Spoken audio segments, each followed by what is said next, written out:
লক্ষ্মীর ভান্ডার কি মমতা ও অভিষেকের বাপের টাকা? নন্দীগ্রামে ফের কুকথা প্রাক্তন বিচারপতির মুখে নন্দীগ্রামের মঙ্গলচক প্রাথমিক বিদ্যালয় এলাকায় প্রচার ও জনসংযোগে যান প্রাক্তন বিচারপতি। সেখান থেকেই মমতা ও অভিষেক ব্যানার্জিকে আক্রমণ শানালেন অভিজিৎ গাঙ্গুলি। লক্ষ্মীর ভান্ডার কি মমতা ও অভিষেকের বাপের টাকা নাকি, যে বন্ধ করে দেবে? নন্দীগ্রামে পথসভায় বললেন ক্ষিপ্ত অভিজিৎ গাঙ্গুলি। এই দিন সকালে নন্দীগ্রামের মঙ্গলচকে কর্মী সভা থেকে কার্যত মমতা সরকারের হুঁশিয়ারি দেন অভিজিৎ। আমি ভোট প্রার্থী, এখানে আমি প্রার্থী বিজেপির। আমি আশা করব আপনারা সকলে বিজেপিকে ভোট দিয়ে জয়যুক্ত করবেন। আমার এখানে বলার মতো সবচেয়ে গুরুত্বপূর্ণ একটাই কথা আছে, যেহেতু আমি অনেক মহিলাদের দেখছি, সেটা হচ্ছে যে তৃণমূল কংগ্রেস আপনারা জানেন চোর ছেচর ক্ষমতাবাজদের একটা দল।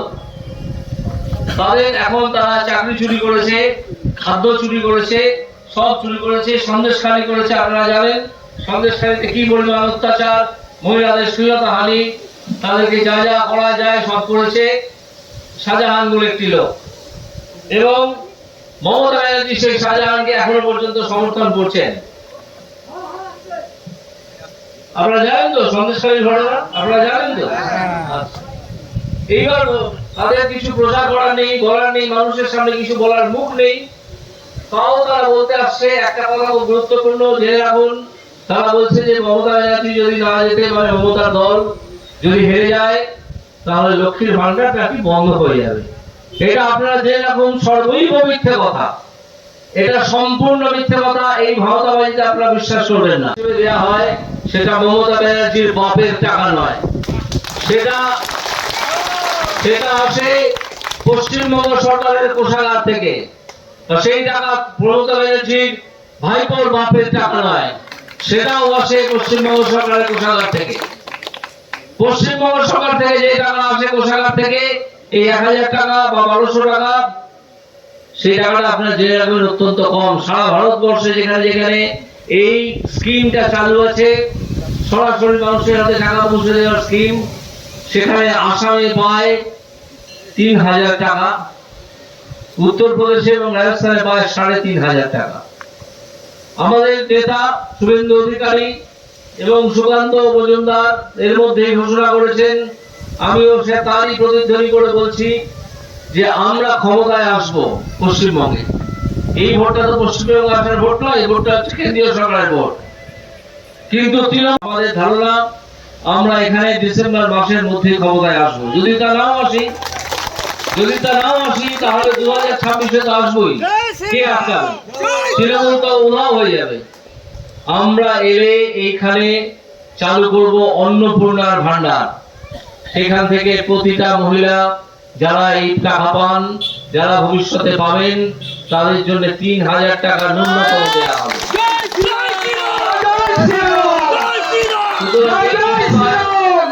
যদি শুনেছেন, ন্যূনতম 3000 টাকা আমরা দেবো, ওরা 1000 টাকা দেয়। আপনারা শুনে রাখুন, যে এই ভাওতাতে আপনারা বিশ্বাস করবেন না, 5000 দেয়। মধ্যপ্রদেশে, রাজস্থানে তো 3500 টাকা দেয়। তোমরা 1000 টাকা দিচ্ছ কেন? 1000 টাকা দিচ্ছে, তার কারণ হচ্ছে পশ্চিমবঙ্গ সরকারের কোষাগারে টাকা আসার আগে সেটা খরচ হয়ে যায়, টাকা খরচ হয়ে যায়। আর এই যে টাকা কোষাগারে আসে, সেটা আপনার টাকা, আমার টাকা। এটা সংক্ষেপে আপনাকে বোঝাই। সেটা হচ্ছে, ধরুন আপনি এক প্যাকেট গুঁড়ো সামান দোকানে কিনতে গেলেন, জামা কাপড় কাচার প্রয়োজন আছে, এবং সেটা কিনতে গিয়ে আপনাকে দাম দিতে হলো 40 টাকা। আপনি দিয়ে চলে এলেন। এই 40 টাকার মধ্যে 8 টাকা হচ্ছে ট্যাক্স। আপনি জানতে পারলেন না, আপনার জানার দরকারও নেই, কারণ এই ট্যাক্স দিতেই হবে। এই ট্যাক্সের টাকার 4 টাকা পেল পশ্চিমবঙ্গ সরকার। গুঁড়ো সামানটা কিন্তু কিনেছেন আপনি, 4 টাকা পেল পশ্চিমবঙ্গ সরকার, 4 টাকা চলে গেল কেন্দ্রীয় সরকারে। কেন্দ্রীয় সরকার সংবিধানের নিয়ম অনুযায়ী আবার 2 টাকা পশ্চিমবঙ্গ সরকারকে ফেরত দিয়ে দিল। তাহলে পশ্চিমবঙ্গ সরকার আপনার দেওয়া 8 টাকা ট্যাক্স থেকে কত টাকা পেল? 4 যুক্ত 2 6 টাকা। এইরকম ভাবে প্রতিদিন যে কোটি কোটি টাকা জমা পড়ছে, আপনার করের টাকা, আমার করের টাকা, সেই করের টাকা থেকে লক্ষ্মীর ভান্ডার দেওয়া হয়। সেই জন্যই বললাম যে এটা মমতা ব্যানার্জির বাপের টাকা নয়। এই টাকা আপনারা জানবেন, আমরা এলে অনেক বাড়িয়ে দেবো, কারণ পশ্চিমবঙ্গ সরকারের কোষাগারে যে টাকাটা জমা পড়ে সেই টাকাটা কোষাগার অবধি যাওয়ার আগেই এরা মেরে দেয় অনেক টাকা। তৃণমূল সরকারের যারা নেতা আছেন, যারা মন্ত্রী আছেন, তারা এর আগেই অনেক টাকা মেরে দেন। ধরুন নদী থেকে পাথর তুলছে, বালি তুলছে, তার জন্য পশ্চিমবঙ্গ সরকারকে যে টাকা দেওয়ার প্রয়োজন একটা টাকাও দেয় না। হাজার হাজার লরি বালি প্রতিদিন তুলে নিয়ে চলে যায়। এইভাবে পশ্চিমবঙ্গ সরকারের উপার্জন কমতে কমতে কোষাগার কমে গেছে।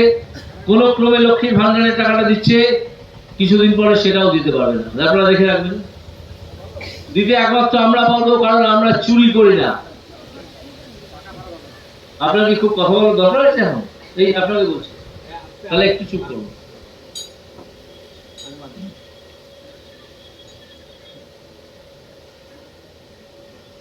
বিজেপি একটা শৃঙ্খলাবদ্ধ দল।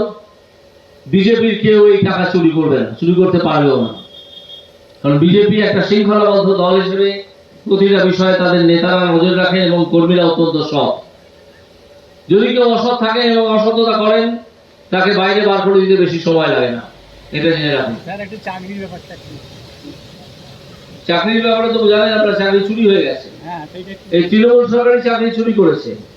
এই যে 26,000 শিক্ষকের চাকরি চলে গেছে, তার কারণ হচ্ছে তৃণমূল সরকারকে যখন বলা হয়েছিল যে তোমরা জানো যে কারা কারা ভুয়ো চাকরি করছে, ভুয়ো নাম্বার পেয়ে 12 পেয়েছে, চাকরি করার কথা নয়, 72-এর চাকরি পাওয়ার কথা, বা তাকে চাকরিটা বেছে দিয়েছো 8 লাখ 10 লাখ টাকা নিয়ে, সেই তালিকা তৃণমূল বা তার নেতারা দিতে পারেনি, দেয়নি।